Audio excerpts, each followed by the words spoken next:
Olá, está no ar o Porto Alegre em Debate. A capital gaúcha começa 2016 com um novo instrumento que propõe a prevenção e o enfrentamento de problemas que atingem a população no cotidiano.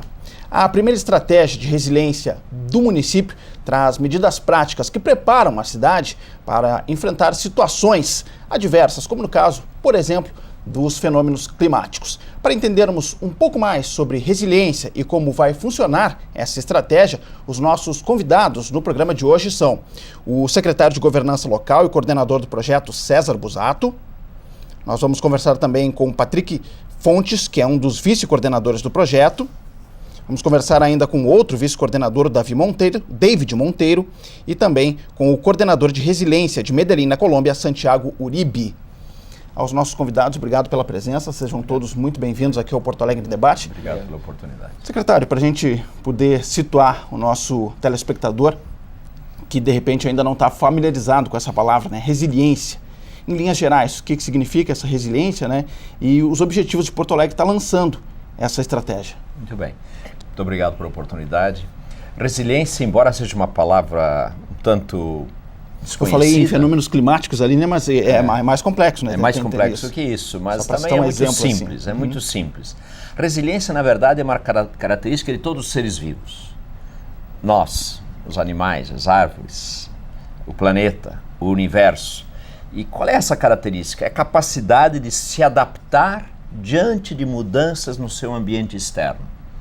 E diante dessas mudanças, conseguir sobreviver e procurar se fortalecer, inclusive, para enfrentar melhor as novas mudanças. Isso acontece na vida de cada um de nós. Imagina, tu teve um sofrimento muito grande, né? Perdeu um ente querido, é um repuxo, é um sofrimento, mas tu tem que sobreviver àquilo, tem que se adaptar, se acostumar com a ideia, elaborá-la e, se possível, tu se sentir mais forte para continuar enfrentando a vida. Tem que reagir. A vida tem que reagir. Pois isto vale para as pessoas, vale para qualquer organização, vale para uma cidade e vale também para o planeta e para o mundo, para o universo, porque na verdade nós estamos diante de um sistema vivo, composto de pessoas, composto de energias que se relacionam e fazem com que finalmente a gente consiga viver nesta bolinha azul, né? Te lembra do astronauta que vivia o planeta de longe, via aquela bolinha azul, por ver, tem 7, quase 8 bilhões de pessoas vivendo aí, num ambiente resiliente, porque ele sobrevive há milhares, milhões de anos. Qual é a novidade? A novidade é que nos últimos 30, 40, 50 anos, se juntaram alguns fenômenos que estão exigindo desses seres vivos, sejam eles as pessoas, as organizações, a cidade, o mundo, atitudes que sejam capazes de enfrentar com melhores condições novas e mais frequentes adversidades. Por exemplo, as mudanças climáticas, que estão promovendo um aquecimento global, que está causando desequilíbrios na atmosfera, no planeta. Tivemos agora o fenômeno do El Niño, né, em Porto Alegre. Chuvarada do ano passado. Né? Os telespectadores se lembram muito bem, tivemos a segunda maior enchente da história de Porto Alegre em 2015.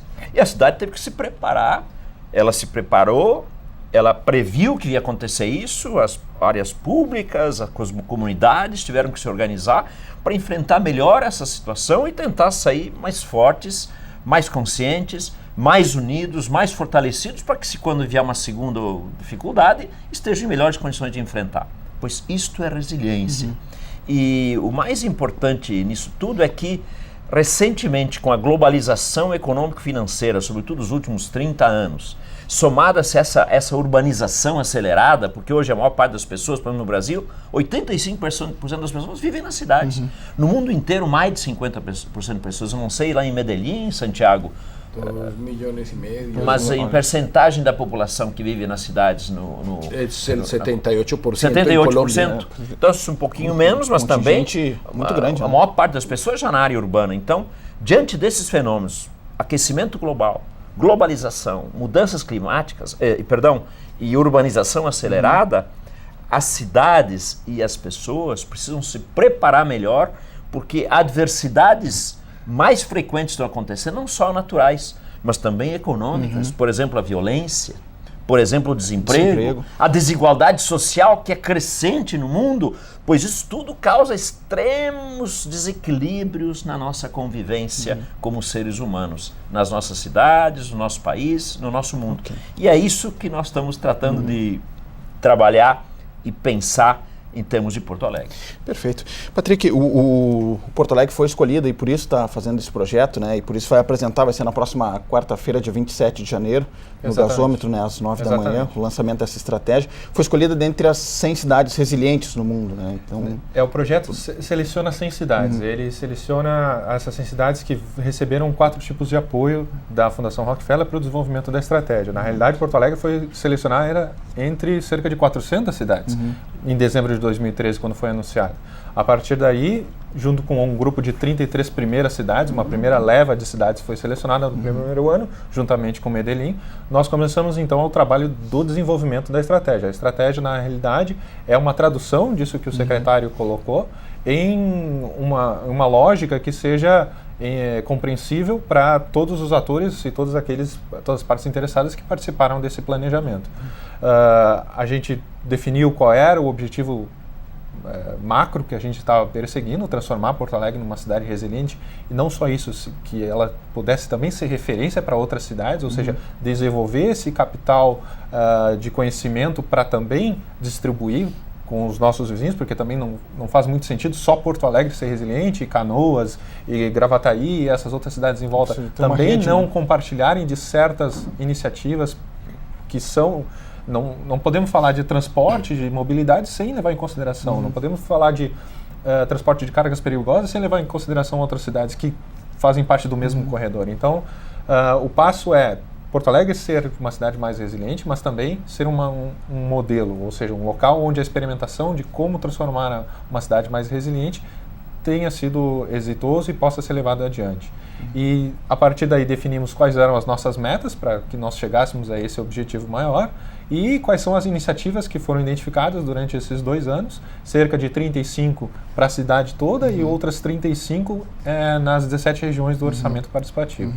Esse documento, então, mostra todo esse mapa, né, toda essa estrutura e como serão os mecanismos com os quais a gente vai desenvolver essas mais de 60 iniciativas.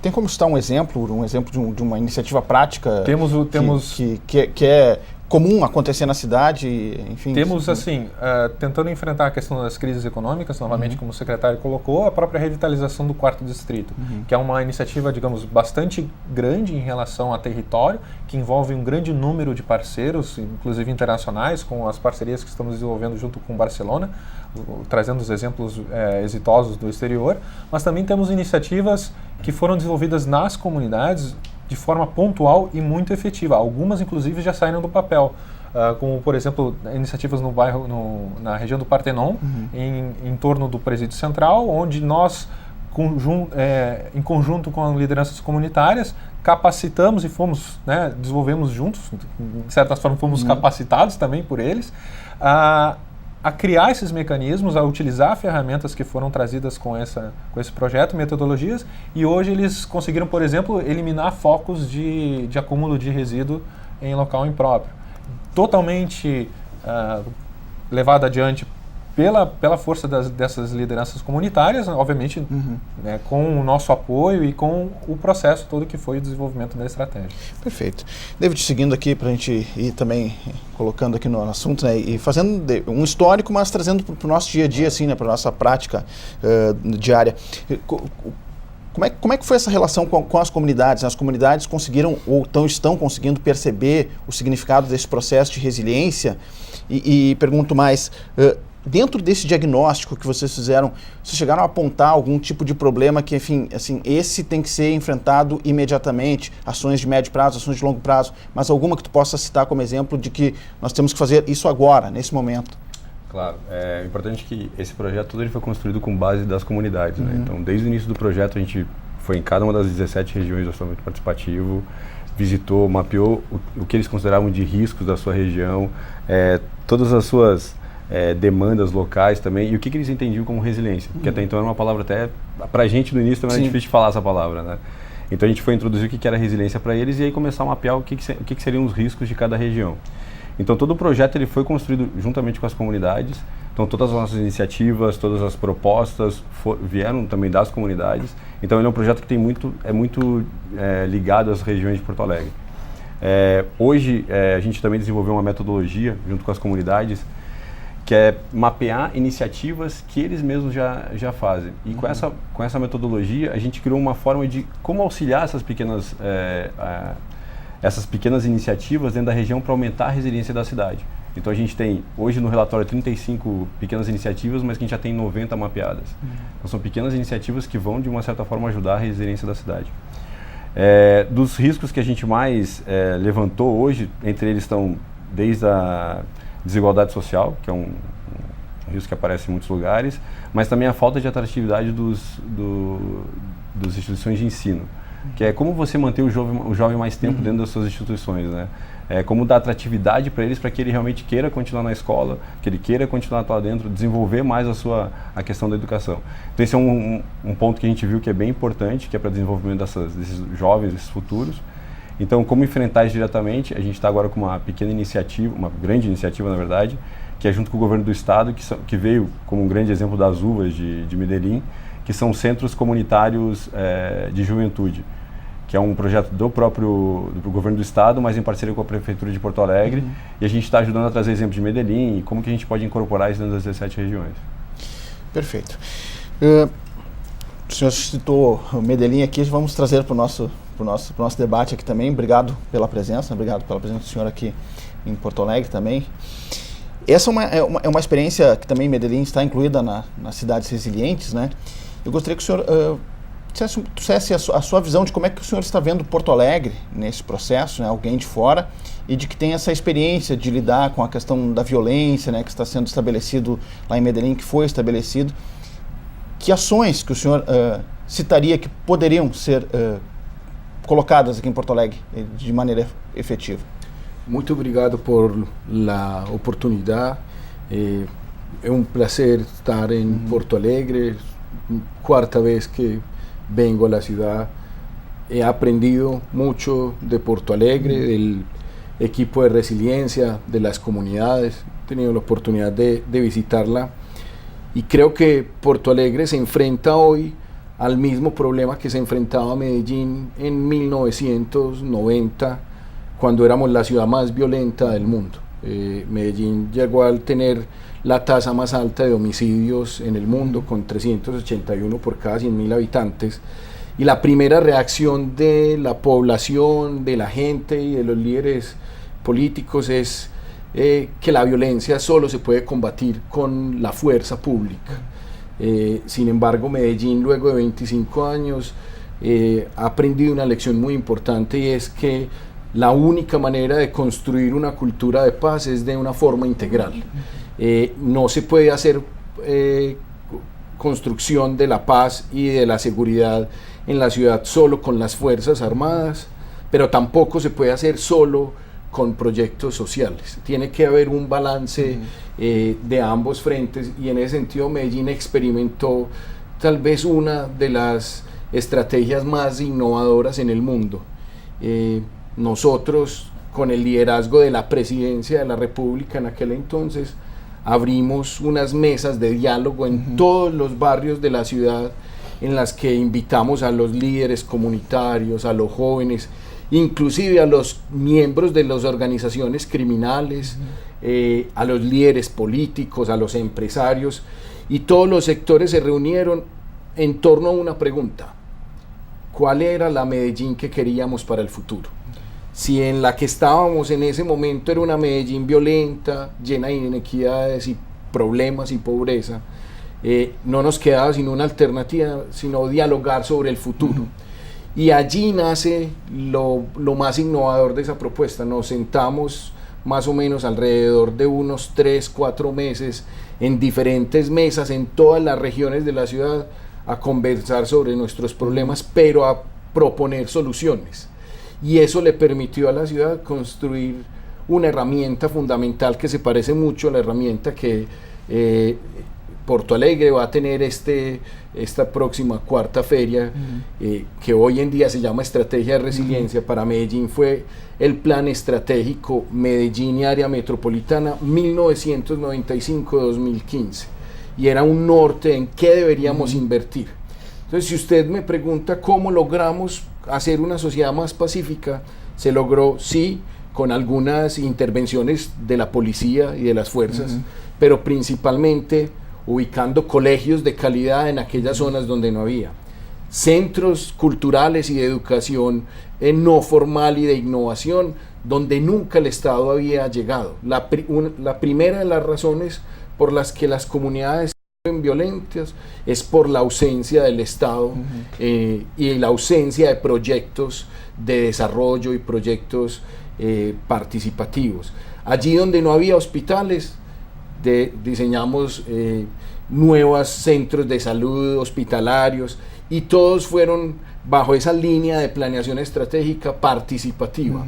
Entonces, yo creo que el aprendizaje más importante de Medellín hoy para el mundo es que la violencia no se combate única y exclusivamente con la fuerza pública. Es la primera reacción que tiende la población a generar, pero realmente lo que impacta con mayor incidencia en la reducción del crimen y de la violencia es abrir las puertas al diálogo, uno, con las comunidades, dos, generar procesos de planeación estratégica con ellos, tres, invertir en ellas, y una cuarta que es difícil de entender, y es que lo público puede ser una empresa muy rentable y económica.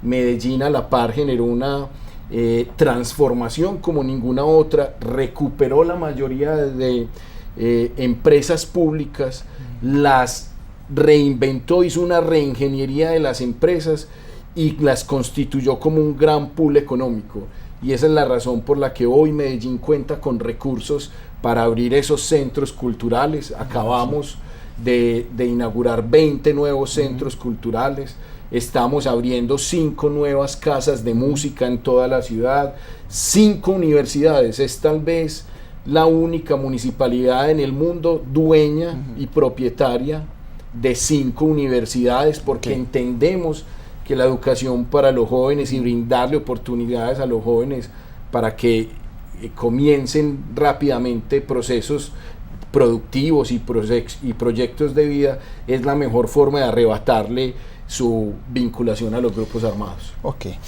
Secretário, que belo exemplo, né, que temos aí de Medellín. Exemplo para nós, Medellín para nós é um exemplo a ser alcançado, né, porque Medellín já foi para o fundo do poço, como disse muito bem o Santiago, em 1990, nos anos 90, Medellín era o patinho feio do mundo, né? E num momento onde falamos muito em segurança pública aqui no estado, né? E do papel dos municípios nesse processo. Né? Exatamente. O senhor vê a gente chegando perto de Medellín, aí é uma solução que, evidente, demanda tempo também, né? E uma mudança de cultura. Demanda tempo, mas acima de tudo, ela envolve uma mudança de perspectiva, uma mudança de olhar, porque violência gera violência.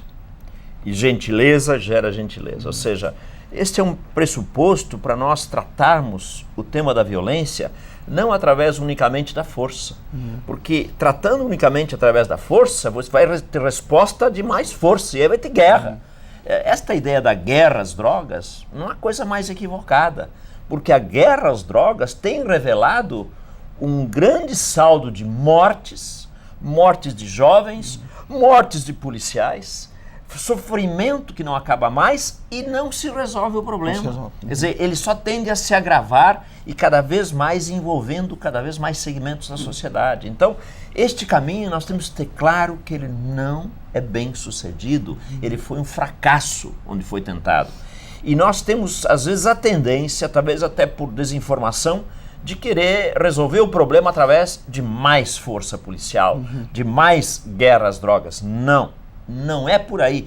Mundialmente isso já foi demonstrado. E Medellín é o melhor de todos os exemplos porque ele exercitou um caminho que mostra a verdadeira possibilidade de uma solução efetiva, que é através do que nós chamamos a cultura da paz. Aliás, coisa que o Santiago já aqui expôs, cultura da paz é um dos eixos fundamentais do projeto de resiliência de Porto Alegre. porque nós ficamos convencidos com a nossa experiência, com toda a nossa consulta às comunidades, conversa com especialistas, conversas com poderes públicos, a experiência de Medellín, que nos é uma experiência paradigmática, que o caminho para enfrentar a violência é exatamente do diálogo, chamar todos para a mesa de conversação, desenvolver projetos de desenvolvimento local que estejam de acordo com os interesses das comunidades, isso que o Madar relatou muito bem. Toda a nossa estratégia, por exemplo, nas 17 regiões da cidade, inclusive regiões violentas como é a região Cruzeiro, a região Eixo Baltazar, a região leste lá na Bom Jesus, aí nós estamos tratando o tema em termos de oportunidades de desenvolvimento para a gurizada, para a nossa juventude. Integrada, né? Integrada, exatamente. Não propondo que tenha mais uma força policial lá, tu entende? É diferente o enfoque. É claro que nós precisamos uma força policial capacitada, uma força policial, inclusive, com capacidade de diálogo. Porque não adianta uma força policial também só para matar. Sim, ela não vai ser bem sucedida porque ela vai ser respondida com mais morte. Então, uma força policial que tenha a capacidade de se impor também, mas estabelecendo um diálogo pacificador. Quer dizer, a força policial está lá para dizer, olha, não avancem por esse caminho que não é bem sucedido. Tem força policial que não vai permitir. Agora, ao lado disso, projetos de desenvolvimento, articulação comunitária, chamar todo mundo para conversar, oferecer alternativas para que as pessoas sintam que temos perspectivas que não necessariamente, sobretudo a juventude, ter que se envolver no comércio de drogas, colocando a sua própria vida em risco. Quer dizer, o perigo, como nós temos visto muito aqui nas nossas comunidades. Perfeito. Uma questão que eu coloco aqui também para o Patrick e para o David, que são vice-coordenadores desse projeto, mas não são servidores da prefeitura, né? Na verdade, são organizações que estão representadas, que estão unidas nesse projeto, né? Como é que os senhores avaliam até esse processo, né? Porque esse é um processo que precisa de continuidade, né? Esse é um processo que ele precisa ser pensado com medidas até a longo prazo. Essa questão de lidar com os governos, assim, nós temos eleições daqui a pouco, vocês não temem que isso possa ter que garantia se tem que esse projeto vai continuar, vai ser tocado independente de quem assumir a prefeitura, enfim? Exatamente. É sempre o risco, né? O risco é uma coisa que a gente aprendeu, né? A olhar o risco não só daquilo que a cidade enfrenta, mas olhar os riscos de todas as decisões que a gente toma. Isso é resiliência também. Exatamente. A continuidade do projeto, então, foi pensada desde o início, né? Não é um projeto que tem um objetivo de ser resolvido em 2016. Obviamente, a gente está olhando para 2022 como o nosso primeiro grande marco. Até lá, diversos governos vão passar pela prefeitura. Por que 2022? Porque é quando Porto Alegre faz seus 250 anos. Tá, perfeito. Então, como um horizonte de médio prazo, a gente está olhando 2022 como um momento onde a gente reflete sobre a própria estratégia. Bom, chegamos até aqui. Estamos no caminho correto? Quer dizer, por isso que é uma estratégia, a gente sabe onde a gente quer chegar. Os caminhos a gente vai construindo ao passo que as nossas iniciativas vão dando certo ou errado. Então, o risco de que um outro governo não entenda isso como uma prioridade ou entenda diferente essa prioridade existe. Mas o que a gente tem construído durante esses 2 anos é um entendimento comum de toda a cidade. Então, quando o David vai nas comunidades, ele não está representando uma única instituição, ele está representando 1.400.000 habitantes, 1.500.000 habitantes de Porto Alegre, porque conversamos com diversas lideranças comunitárias. Todas as nossas iniciativas não são iniciativas que são de responsabilidade da prefeitura. Existem inúmeras iniciativas que são iniciativas de outras instituições, das universidades, da qual eu venho. Existem iniciativas na estratégia mostrando que nós somos um coletivo de instituições que construiu essa estratégia junto. Inclusive, no dia do lançamento, teremos a presença dessas diversas instituições que construíram conosco. E aí uma parte importante é que essa estratégia tentou avançar na questão da participação, tirando a ideia de que as pessoas dessem palpite ou dissessem a sua opinião sobre como deveria ser a estratégia, para uma posição onde elas construíram conosco as soluções. Então, partimos do princípio de que precisávamos de uma relação de colaboração e não mais somente participação. Quer dizer, a participação é necessária, ela é uma etapa necessária. Não conseguiríamos chegar à colaboração para a criação de uma estratégia para a cidade toda sem se tivéssemos passado por processos participativos que emancipassem as pessoas, que dessem a elas essas ferramentas para participar. Como então, o próprio AP, né? Exatamente. Essa estratégia foi muito construída em cima de todo o conhecimento acumulado do orçamento participativo. Então passamos por uma etapa de colaboração, onde construímos com as comunidades diversas soluções, entramos em consenso de quais eram os nossos problemas. Muito mais importante do que saber o que nós temos que fazer é entendermos quais eram os nossos desafios e passamos então a construir soluções juntos. Perfeito.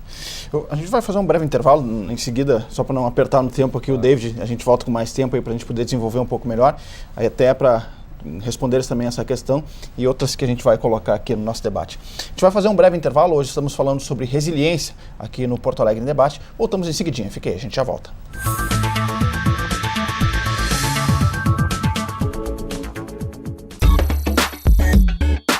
Desperte seu espírito científico no Museu de Ciências e Tecnologia da PUC-RS.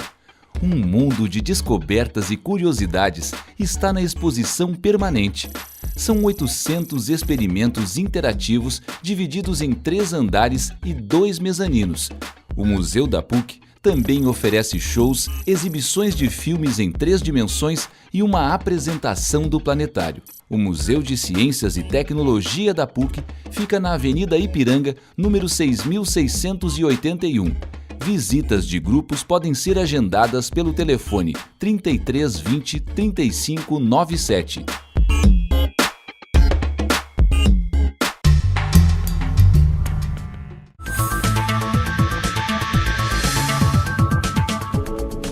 Estamos de volta com o Porto Alegre em Debate. Hoje estamos discutindo aqui a questão da resiliência. Porto Alegre vai lançar nos próximos dias a sua estratégia de resiliência. E no final do bloco anterior, nós perguntávamos aos vice-coordenadores que não fazem parte do governo, mas fazem parte do projeto, sobre garantias que eles teriam, né, sobre se essa iniciativa ela vai perdurar aí ao longo do tempo. O Patrick falou, agora volto com o David aqui para dar a sua opinião e até trazer exemplos aí de como esse projeto já está sendo trabalhado nas comunidades. Acho que é importante isso que o Patrick falou, porque a gente está saindo dessa questão de demanda e mais da colaboração das comunidades. Quando a gente começou a participar diretamente com as comunidades, a gente desenvolveu essa metodologia que a gente usa muito, que desde o início ela sempre foi dessa questão da colaboração, né? Que as pessoas participam dela e que a nossa entrada ela acontece uma vez só na região, para que depois essa própria metodologia continue. Então a gente cria o processo e as próprias comunidades aprendem como faz e isso continua com elas mesmas.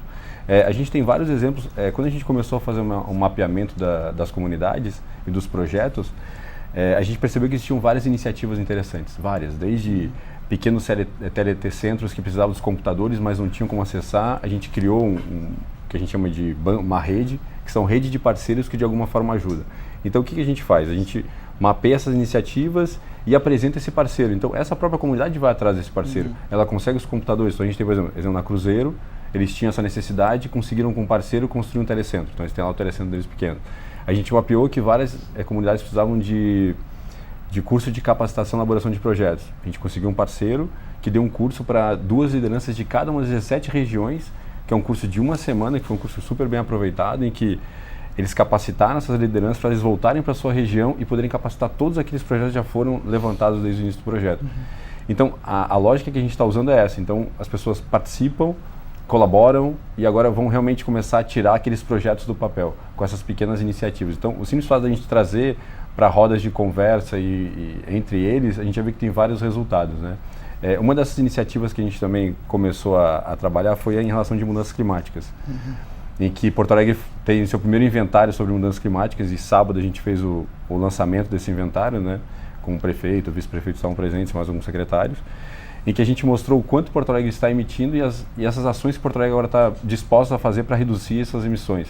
Na questão de redução de emissões de mudanças climáticas e também na questão de eficiência energética. Então isso é um outro passo que Porto Alegre está dando para também mostrar que está aí para desenvolver mais essa questão de mudanças climáticas, a questão das comunidades, como isso atinge também diretamente a cidade, a questão do El Niño, A gente também ajudou na criação do plano de contingência junto com a Defesa Civil, que vai ser no dia 27 agora entregue a cada um dos gestores dos CARs dentro das regiões. Então, isso vai ajudar junto com a Defesa Civil como os CARs estão preparados, o que eles precisam fazer em determinada situação de emergência. Aquela resposta rápida, né, em momentos de... Exatamente. O que eles têm que fazer independente da situação. Isso foi um aprendizado fantástico que nós tivemos quando tivemos que enfrentar as 2 enchentes do ano passado, né? Quer dizer, foi em cima da crise e da necessidade que se desenvolveu a consciência de que todas as regiões da cidade tinham que ter seu plano de contingência, ou seja, como estar preparados para uma eventual necessidade de ter que enfrentar uma nova adversidade, uma nova enchente, um novo vendaval, enfim. Então, eu acho que isso é importante porque assim, a gente tem um plano, porque a cidade como um todo tem pequenas cidades dentro dela mesmo, né? Então a gente não fez só um plano da cidade, mas como um plano para cada uma das 17 regiões. Então cada região dia 17 vai receber seu pequeno plano de contingência com as suas necessidades locais e seus riscos locais. Então acho que isso é importante. A gente sempre trabalhou com as 17 regiões, esse projeto sempre ele tem como base as 17 regiões de Porto Alegre, né? Então acho que essa é uma parte bem importante do projeto. E uma coisa, estou pegando carona aqui para fazer um debate mais interessante, né? Algo que eu gostaria de destacar nesse sentido, o trabalho que está sendo feito nas comunidades, é que a partir desta consciência e percepção dos riscos, que é todo um trabalho que nós desenvolvemos a partir de uma metodologia que a Universidade Federal do Rio Grande do Sul nos proporcionou através do MADAI, que trabalha isso na universidade, essas comunidades começam agora a levar em conta o risco quando tem que tomar alguma decisão. Então nós estamos trabalhando, por exemplo, para que esta consciência de risco e as medidas que têm que ser tomadas para mitigar, para reduzir, para, se possível, eliminar esses riscos, sejam levadas em conta nas decisões do orçamento participativo. Então nós estamos começando a trabalhar a ideia que eu acho sensacional e está sendo muito bem recebida pelos militantes do orçamento participativo, de fazer o orçamento participativo resiliente, quer dizer, que as demandas, as discussões nas comunidades para definir as prioridades de o que vão demandar para o poder público, leve em conta o enfrentamento dos riscos que cada comunidade já mapeou. Perfeito. Vou voltar a conversar aqui também com o nosso convidado de Medellín, o nosso convidado aqui trazendo essa experiência, né, o Santiago, que é o coordenador de resiliência lá de Medellín. Esse embrião que está sendo plantado aqui em Porto Alegre, nessa função da questão da resiliência, em específico sobre essa questão de enfrentamento da violência, né? Como isso foi feito lá? A gente vê aqui o poder público e as organizações, nesse primeiro momento, como indutores dessa questão. Como foi lá na Colômbia? Foi dessa forma mesmo que se deu essa relação? Ou isso partiu de uma demanda da própria população mesmo, né? Assim. Yo creo que fue una respuesta multisectorial, tanto las instituciones del gobierno local, incluso como lo mencionaba, el problema era de dimensiones y proporciones mayores que hasta nuestro presidente tuvo que tomar cartas en el asunto, pero también requirió de una participación comunitaria y de la empresa privada, de los sectores industriales, los líderes comunitarios. Yo creo que la enseñanza más linda del proceso de Medellín es que los problemas no son de izquierda ni de derecha. La violencia o el cambio climático o cualquiera de las adversidades a las que se enfrentan las ciudades no son de ningún partido y requieren la unión de todos ellos para encontrar la mejor solución. Ahora, hace poco estaba en el Foro Mundial Social y el título habla sobre la lucha por otros mundos posibles y el gran problema es que seguimos en lucha, la izquierda, la derecha, los hombres contra la naturaleza, la cultura contra el planeta, y no hemos aprendido que unidos podemos encontrar mejores soluciones. Creo que Medellín hizo un esfuerzo muy grande y entendió que la violencia no era ni izquierda ni derecha, y llamamos a todos los sectores, a todos los partidos, a las comunidades, y juntos propusimos una solución distinta. Yo creo que Porto Alegre va por buen camino, creo que para el mundo Porto Alegre es un ejemplo, especialmente en lo de orzamiento participativo. Esa es una senda fundamental de inclusión social, pero hay que empezar a dar nuevos pasos, dejar de luchar entre las diferentes formas de pensamiento y tratar de encontrar las buenas ideas de todos para proponer soluciones innovadoras, porque el secretario César decía muy claramente, cada vez más las adversidades van a ser mucho mayores, y los impactos a los que estamos expuestos las instituciones, los ciudadanos, las comunidades son cada vez más grandes, y hoy en día no podemos permitirnos seguir en lucha política, en lucha contra la naturaleza, en lucha contra los fenómenos naturales. Hoy en día, por el contrario, requerimos de la unión de todos para juntos poder concretar mejores estrategias que nos hagan más fuertes y más resilientes. Perfeito. Acho que esse exemplo que vem lá de Medellín, que é colocado aqui pelo Santiago, secretário, e aí a gente vai ter que ter essa questão de adaptar, né, culturalmente aqui as nossas questões. A gente fala, são problemas que não são da esquerda, não são da direita, são problemas de todos, né? E aqui em Porto Alegre a gente tem uma questão cultural muito forte, que é a questão da granalização, né, né, de trazer, esse é um assunto bastante discutido, e a questão cultural também dessa participação das empresas, sejam privadas, sejam governamentais nesse processo aqui. O Patrick colocou de uma dessas questões de fomentar até a geração de emprego, renda, que é um enfrentamento à criminalidade, à violência, a revigorar o quarto distrito. Como fazer todo esse processo, secretário, até diante de um cenário econômico que temos no momento aí, né? Vemos uma crise econômica, enfim, né? Como tocar esse projeto diante de todas essas questões que estão colocadas aí? Talvez aí esteja o mote, né? Nós estamos vivendo uma crise econômica, mas há um certo consenso entre nós que uma das principais causas dessa crise econômica é a crise política.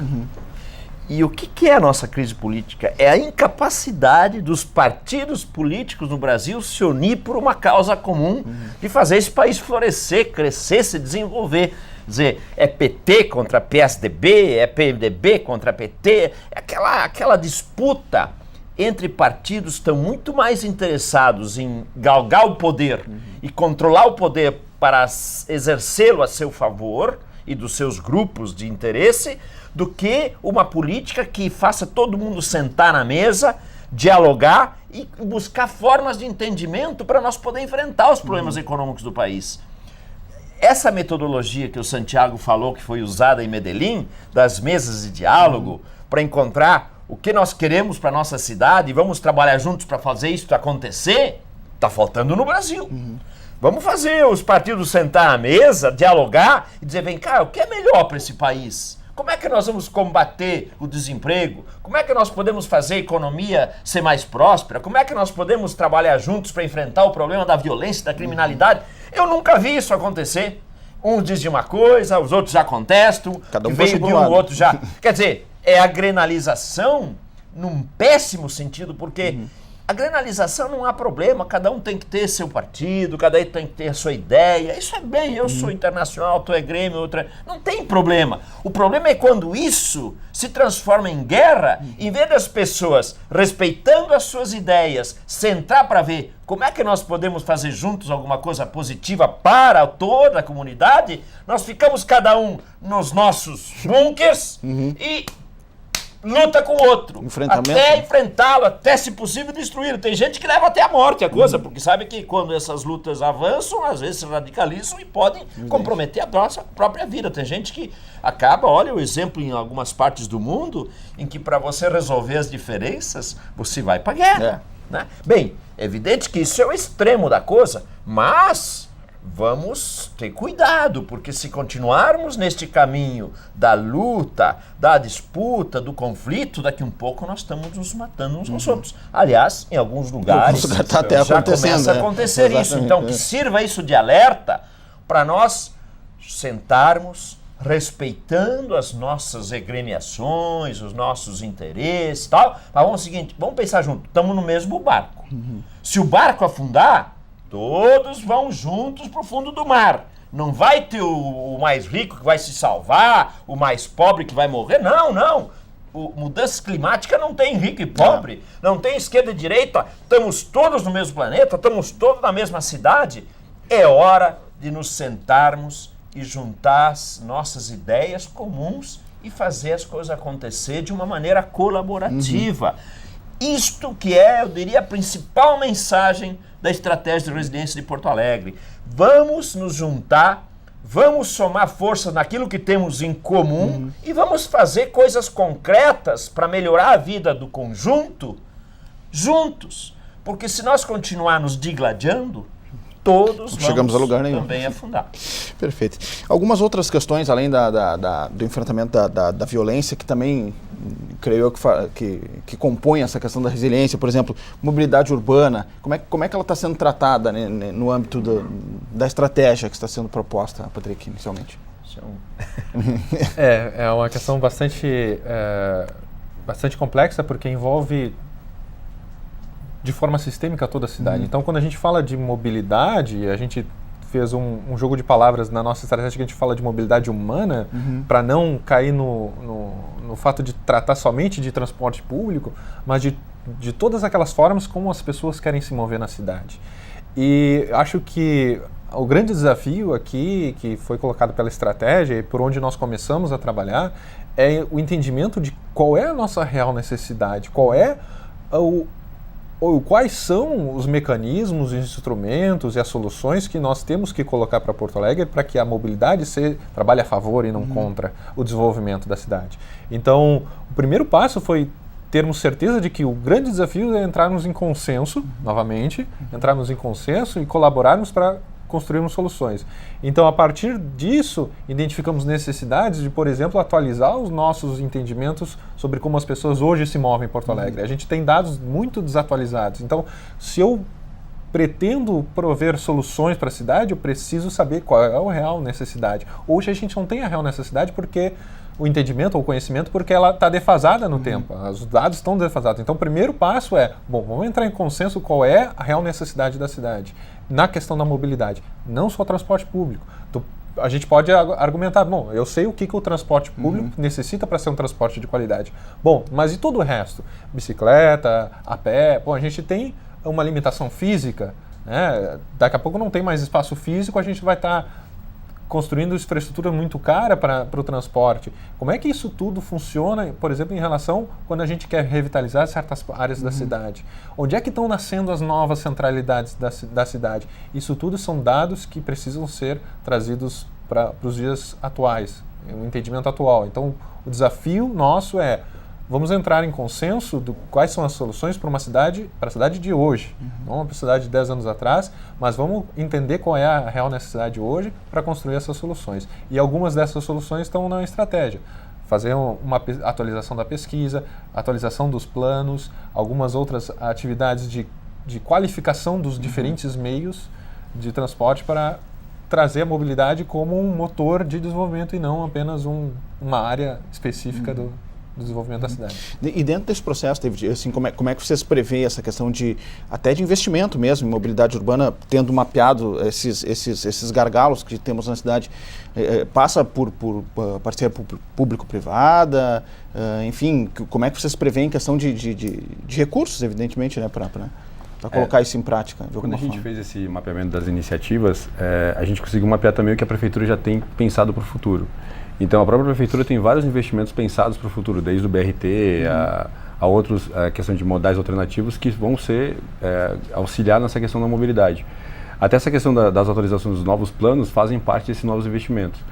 Então, a partir de agora que a gente conseguiu mapear essas iniciativas, oportunidades, é o momento da gente começar, então, além de tirar do papel, começar a ver esses possíveis investimentos que existem na cidade, né?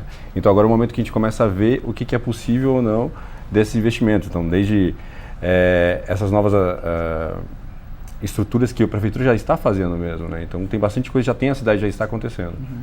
Perfeito. Isso é uma coisa importante. Deixa eu pegar uma casquinha aqui também, de novo, por causa da metodologia, né? Nós achamos que resiliência já é um atributo da cidade, assim como é um atributo de cada um de nós. Nós já somos resilientes. O menor grau. Mais ou menor grau. Nós queremos aumentar a resiliência da cidade. preocupação como a gente deseja aumentar a resiliência nossa como pessoas. Então a gente começou a examinar o que a cidade já faz, porque queremos alavancar e potencializar aquelas iniciativas que mais fortalecem a resiliência da cidade, seja na mobilidade, seja na área econômica, seja na área social. Por quê? Porque não queremos inventar a roda. Quer dizer, quando o Madá disse nós vamos olhar nas comunidades o que elas já estão fazendo e vamos ajudá-las a fazer melhor, fazendo mais parcerias e tentando encontrar quem possa ajudar as comunidades naquilo que elas já querem fazer, é porque a gente não está querendo propor nada novo. Nós queremos fortalecer as iniciativas, fomentar as iniciativas que já estão existendo. A mesma coisa a gente fez com a área pública. Nós examinamos o que a prefeitura já faz, o que o Estado já faz, e estamos potencializando e fortalecendo aquelas iniciativas que, no nosso entender, pela análise que fizemos, pelas audiências que fizemos, ouvindo todos os segmentos, aquelas iniciativas que mais fortalecem o organismo cidade para que ela esteja melhor preparada para enfrentar suas adversidades, seja naturais, seja de origem humana. Então, não inventar nada novo, é fortalecer, potencializar, fomentar aquilo de bom que já existe na cidade. Perfeito. Santiago, a título de exemplificação lá também, né? Essa mesa que se estabeleceu lá em Medellín para esse diálogo do enfrentamento da violência, ela se estabeleceu para outros setores também. A gente estava falando de mobilidade urbana aqui, por exemplo. Isso aconteceu lá também, esse intercâmbio para tratar de outros setores, por exemplo. Esas mesas es importante decir que no hablaron exclusivamente sobre la violencia. Esas mesas se trazaron una meta, era pensar qué futuro queríamos, qué futuro queríamos juntos. Porque la movilidad o una movilidad deficiente de una ciudad no espera a que si viene una nueva administración va a cambiar o no, ella se incrementa si otros problemas de la ciudad no son resueltos. Entonces, no tener buena movilidad le genera pocas posibilidades a los jóvenes de acceso a trabajo, educación. Tener violencia los excluye de otras formas de empleo, de posibilidad de ingresar a otros territorios porque hay disputas entre ellos. Y lo que entendió Medellín era que todos los problemas están interrelacionados. Y la respuesta era pensar la ciudad a futuro integralmente. Entonces nos sentamos a hablar en general de todas las problemáticas de Medellín y salieron 5 soluciones. Te estoy hablando, era 1995, cuando luego de 4 años se logró concretar en un plan, y las 5 líneas de solución era promover la educación para los jóvenes de manera formal e informal, mejorar el sistema de transporte y movilidad de la ciudad, construir una nueva economía que le diera una capacidad diversa a la ciudad, dejara de ser una ciudad industrial a pasar a ser una ciudad de servicios. Hablamos también de mejorarle el sistema de salud y llegar con diferentes centros de salud. Entonces, la solución fue una solución integral pensando en la ciudad a futuro. Porque si piensas los problemas individuales, eso jamás va a brindarle una solución concreta a la ciudad e em geral a comunidade. Perfeito, a gente está encerrando o programa aqui. Só uma casquinha. O que o Santiago descreveu, que Medellín fez em 1995, nós estamos fazendo hoje. O nosso projeto Resiliência é exatamente o que o Medellín fez. Então, quem sabe, daqui a uns anos nós podemos celebrar os resultados que teve Medellín. Perfeito. Eu quero agradecer aqui aos nossos convidados de hoje. Agradecer aqui o passo rápido, né? Quanto tempo a gente vai conversando aqui, vai aprofundando um pouco mais sobre essa estratégia de resiliência. Acho que é um assunto que ele vai, evidentemente, dar o que falar, e a gente pode já daqui a pouco agendar um novo debate, até para a gente ver como é que ele está sendo desenvolvido na cidade. Avaliando os resultados. Exatamente. Muito obrigado pela presença de todos. A você de casa, muito obrigado pela sua audiência. Convido você também a visitar a nossa página no Facebook, ficar por dentro das informações aqui da TV Câmara. Muito obrigado pela sua audiência mais uma vez. A gente volta na próxima semana. Um grande abraço e até lá.